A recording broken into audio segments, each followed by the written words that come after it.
So we have to stop pretending that countries that just hold an election where sometimes the winner somehow magically gets 90% of the vote because all the opposition is locked up or can't get on TV is a democracy. Democracy depends on strong institutions, and it's about minority rights and checks and balances and freedom of speech and freedom of expression and a free press and the right to protest and petition the government and an independent judiciary and everybody having to follow the law. The world is watching Tanzania. I am watching Tanzania. Everyone is watching Tanzania. I've come across videos of people reacting on what's happening in Tanzania. And allow me to say, Samia Suluhu's worst nightmare has just begun. She may have done atrocities, she may have unalived people and take power. But this will not go scot-free. She won't go scot-free because Tanzanians people are crying, Tanzania is bleeding, and the blood of the people of Tanzania is crying for justice. Now, this is a start of her nightmare. No amount of silence, no amount of censorship, no amount of fear bury the truth anymore.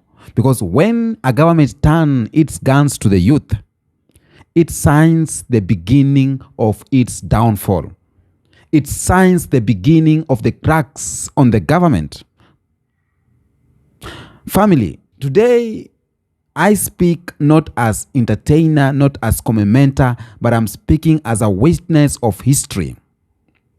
Our brothers and sisters in Tanzania, whose only crime was daring to believe in future, was daring to ask for justice. Young Africans, unarmed, hopeful, full of dreams, met bullets instead of ballots, met violence instead of democracy, met silence when they deserved justice. And now the story refuses to die because I have seen international bodies starting to question. I have seen another Gen Z's, youths from across Africa, youths from Kenya, from Zimbabwe, from Burkina Faso, are starting to question. There's a question that Tanzanian government sympathizers and apologists have been asking us. They think that this question lets the government off the hook. They don't realize, though, that this question is actually incriminating the government. The question is this: if you're claiming that thousands of Tanzanians have been killed, or even hundreds, where are the bodies? They do not know that the people already have an answer to that question. To help you understand the answer that the people have, I'm going to take you back to July 2024 in a place called Mukuru Kwanjenga in Nairobi. There's a quarry in this place. In July 2024, the local people discovered mutilated bodies in that quarry.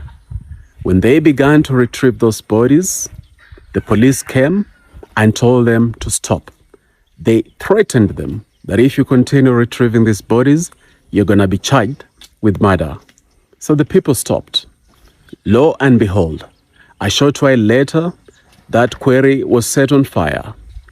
Clearly, somebody wanted to destroy the evidence that there were mutilated bodies right there in that quarry. You see, this happened at a time when the public was saying, Kenyan public was saying that the police had in fact killed more people than was being said. And so these bodies that were discovered began to lend credence to what the people had been saying all along. Why would some people rush to destroy that evidence, rush to burn up that place if there was no evidence, if that was not incriminating evidence?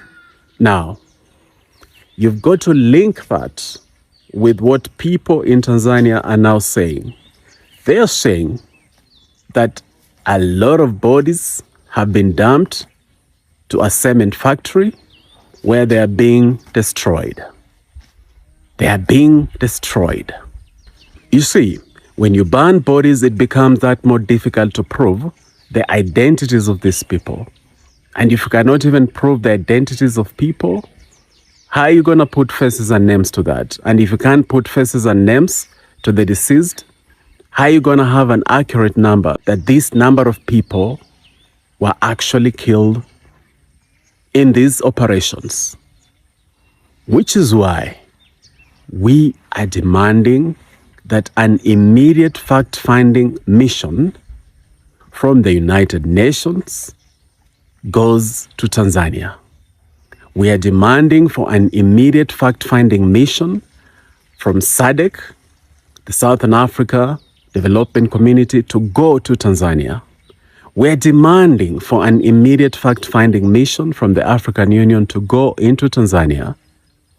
And we're demanding for an immediate fact-finding mission from the International Criminal Court to go into Tanzania.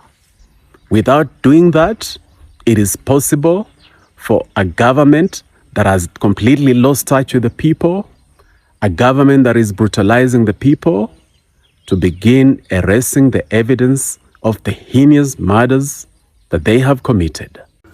The president of Tanzania, allegedly, said in a speech that the people who are protesting on the streets are foreigners and not Tanzanian citizens.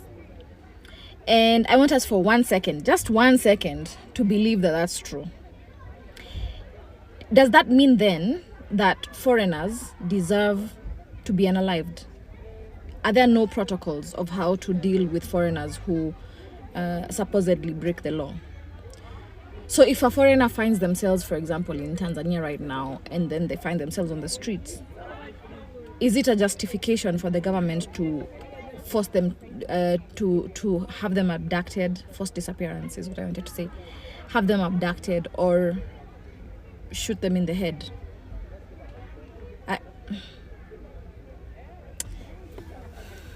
Tanzania, my country is burning. My people are suffering, and yet I have to wake up, send an email, and live my life because the world does not stop. Tanzania has been known as one of Africa's most peaceful nations, a country that since independence in 1961 has never known war. For decades, the ruling party, CCM, Chama cha Mapinduzi, has governed the nation, shaping everything from our political system to our identity. While this stability has been a source of pride, it's also created deep-rooted power structures that have left little room for genuine opposition or reform. Today, that peace feels fragile. People are dying in the streets while the government pushes ahead to swear in the incumbent president, amid protests, arrests, and an internet blackout. Opposition leaders and activists are being silenced, abducted, or jailed. Many citizens have chosen not to vote, not out of empathy, but because they see no real choice. President Samia Suluhu Hassan, Tanzania's first female leader and the first president from Zanzibar, once symbolized a new chapter of possibility and hope. Her rise brought so much hope that she might bridge divides and open the door to reform. But what we're witnessing right now shows how deeply entrenched the system is and how much change is still needed. I have been calling my family every chance that I get just to make sure they're all safe. I hope if you have family in Tanzania right now that they are also safe. Right now, a lot of people are focusing on survival, just having food, being sheltered, and being safe. I know it's a blessing and not everyone has that, and I am thankful. Please don't send me graphic content. I understand the urge to share what's happening, but I'm easily triggered. And if you are like me and you get triggered or overwhelmed, I urge you to have some boundaries with these contents. I deeply respect and admire those documenting and amplifying the truth. The world needs to see this, even though they've tried to silence us with an internet blackout. To those watching, please stay informed. Use your voice. Share verified updates. Support journalists and activists on the ground. And continue to demand for accountability from our government. Because while Tanzania has been a land of peace, the silence right now is not peace. It's pain. Dr. Mo Ibrahim is one of the biggest defenders of democracy in Africa. You talk about governance a lot. You've made it your life's mission. President Samia Suluhu Hassan of Tanzania just got inaugurated today. Your reaction? Because there were a lot of protests in the country. Yeah, I think it's really inappropriate and unacceptable to ban the main opposition party from elections. How can you have an election without the main parties? I think imprisonment also of the opposition leaders was not necessary. I mean, the election commission said that President Samia, she got 98% of the votes. Right. and that 88% of the eligible voters, Right. they turn out. So 88% turnout. So you get 98% of 88%. That's over 90%, well over 90% of the vote of the people. So if she is so wonderfully supported by the people, why then the need to do this? Why don't you have just a fair election and allow everybody? Why are you afraid? What are you afraid of? You know, let the internet- ballot box sort it out. Instead of putting people in prison, killing people, shooting at young people, that's not right. The internet has been shut down in Tanzania since election day. Yeah. And so it's even hard to verify what's going on, but there's reports of a lot of Of people a lot killed. of deaths and a lot of, and even prior to the election, there have been disappearances of people, Yes, there have been killing of abductions. people, abductions, imprisonment. Why you need to do that? Listen, if you are so beloved by the country, if you're going to get over 90% of the vote, why don't you just relax and let a fair election take place instead of really smearing the whole process by blood unnecessary? The opposition It's really leader, sad. Tundu Lissu. Africa has changed, and Gen Z has changed the game, and Tanzania youth has awakened something unstoppable. President Samia Suluhu, if I call him that name, President Samia Suluhu, this is not the calm after the storm. This is the storm after the silence, and your nightmare has only just begun. Now, we are seeing global eyes are now opening, because what has happened in Tanzania, if you just keep silence, some people will ask you, why are you silent? You are not seeing what is happening in Sudan. You are not seeing what is happening in, So they thought shutting down the internet will shut down the truth. But let me tell you, what they forgot is that Africans no longer fight alone. Tanzania no longer fought alone. The International Criminal Court is watching. Human rights organizations are waking up. Former leaders like Barack Obama are being tagged along. They call it out, pressured it out. I'm not saying that these people who are watching over are perfect. No, they are not perfect. But even if you see the other thief trying to warn you, just know you are in the wrong path. If you see your other member trying to tell you, hey, where you are going is bad, just know it is too bad. Africans worldwide, from Nairobi to New York, from Dar es Salaam all the way to London, are standing up. The diaspora is raising its voices. Okay? You see, once the blood of innocent touches the soil, no government sleeps again. That is the reality. And we need to understand that. History has long memory, and Africans' youths have longer courage. Our duty today as Africans, as the youths of Africans, we are not here to debate politics. We are not here to argue about parties or leaders, but we are here to say that human life matters. African youths matter. Tanzania matters. We are here to record the truth. So history can never say that where were the voices when these young people were dying, when these young people were crying. We are here to send strength to every mother grieving, to every father asking why. We are here to send strength to every youth who survived but will never forget what happened. And to every leader in Africa, let me tell you, to every leader in Africa who thinks power means immunity, watch Tanzania carefully, because this generation is done bowing down. Okay? Now, what happened cannot be undone. What happened cannot be denied. Now, let me speak this clearly. Peaceful youth protesters were unalived. Bodies fell on the street. The internet was shut to hide the truth. Mothers of Tanzanians cried for children who never came home. And the government thought that fear would erase memory? No. Instead, they just ignited a revolution of conscience. When you go on social media, you will see Kenyans talking about this. You will see people from New York talking about this. You will see Haitians talking about what is happening in Tanzania. So the whole world is asking this question. You can shut down Twitter, you can shut down TikTok, or it's called X. You can shut down the internet, but let me tell you, you can't cut or you cannot disconnect African spirit across nations. Mama Samia Suluhu has thought that she has won, but I'm here to say this. The worst nightmare has just begun. We see you, we hear you, and we will not stop speaking as Africans. Okay? My brothers and sisters, let me say this. Because we are not talking about the headline here. We are talking about sons and daughters, people from Tanzania, and young men who dreamed of business. We are talking here about young men who dreamed of businesses, young women who dreamed of families, students who dreamed of education, and farmers who dreamed of land. We are talking about creators who dreamed of art. We are talking about Tanzanian engineers who dreamed of building the future. These people did not die in war. They didn't die fighting crime, but they died asking for dignity. Imagine raising a child for 20 years and then only to have been taken away because he has asked to be heard. He just wants to be heard. That pain, Africa knows it too well.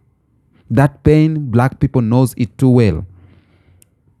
It happened in Soweto, to Lagos, in Nairobi, Khartoum, and now it's happening in Dar es Salaam. This pattern, we are seeing it, but this circle must end here. Okay? This is not just a Tanzanian story. What you are seeing here is a story of African power waking up. And for decades, they told African youths that we are powerless. They told us that we should fear authority. They told us that we must accept silence.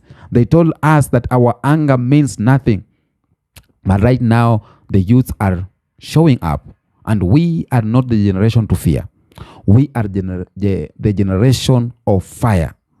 And governments across Africa are shaking. Because what happened in Tanzania may happen in another country. What happened in Tanzania can happen everywhere. Power forgets humanity. You know, power forgets humanity. But guess what? We are uplifted. We are united. We are global. We are loud. We are informed. We are connected, and we are fearless as African people. And we will protect our future by any means necessary. We will protect it peacefully, intellectually, and apologetically. My message to President Samia Suluhu: Madam President, hear me. Leadership is not tested when times are easy. Leadership is tested when voices rise. And right now,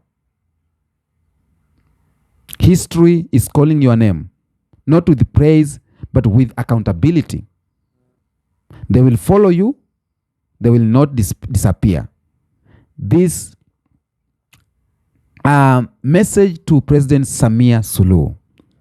Madam President, leadership is not tested when times are easy. Okay? Leadership is tested when voices rises.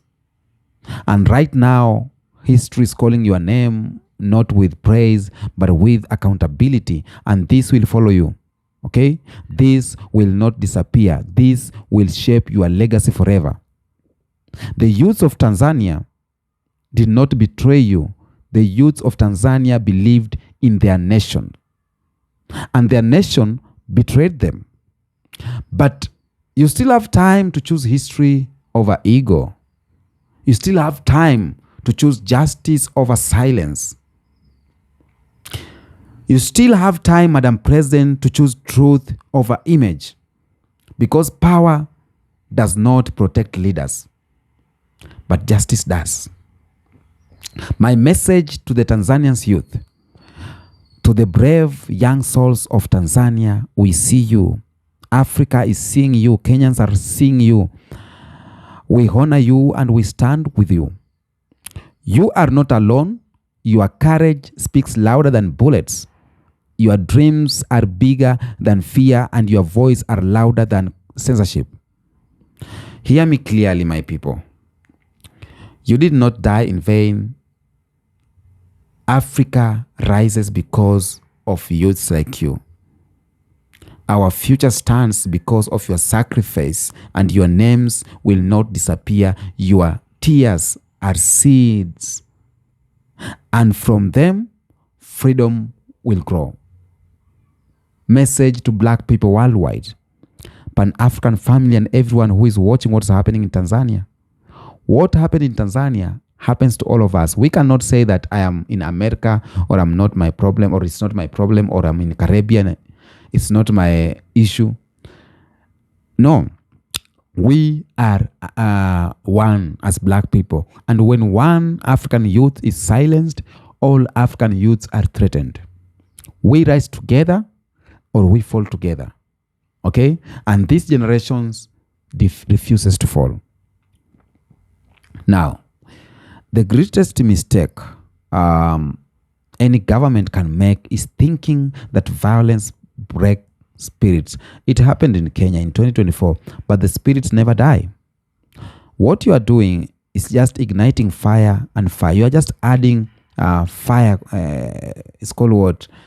The fire sticks or logs into the fire. You're just adding peppers into the fire. Okay? So violence has never stopped anything. Okay? Every time Operation rises, Africa births a stronger generation, and Tanzania has just birthed lions. They try to intimidate you. Instead, they just amplified Tanzanians. They tried to bury the story, but they painted a revolution. Understand something powerful here. This is not just rage. This is awakening. Okay? This movement is not anger alone. It is awakening. It is clarity. It is purpose. It is history rising again. And people are not marching blindly. They are marching intelligently. They know exactly their rights. They know what they are doing. They know their power, and they know their value. Anyone who is watching what's happening in Tanzania, you feel something strange inside you. You feel pain that even you just want to move and go to Tanzania and ask questions. Why are you doing this? Tanzania is being known as a country of peace. That means what? That means when you see something like this is happening, just know they have pushed the people to the corner. And Tanzanians are waking up. They are now learned. They are now access to history, and and that's why they are asking for new reforms. They are asking for another katiba, constitution. And the greatest fear for every oppressive system is an informed generation that refuses to kneel. And they thought that African youths were distracted or lazy or unorganized, too busy on TikTok. But let me tell you, they did not see this coming. TikTok became a university of resistance. Twitter has become a parliament of youths, and Instagram became a megaphone for truth. Okay? Technology did not distract us youths. It connected us. And right now, not even the internet blackout can stop what is happening. So this is the nightmare to Madam Samia Suluhu. Don't think that you have won, because what you have just started, it is deeper than what you'll handle. Because how many will you kill so that you can be at the right place? How many people? African leaders, some of them are silent because they are the puppets. They are supporting what is happening, because even in their countries, they have been doing this. But all is not all until the revolution has just managed to shape the countries. Until next episode, peace out.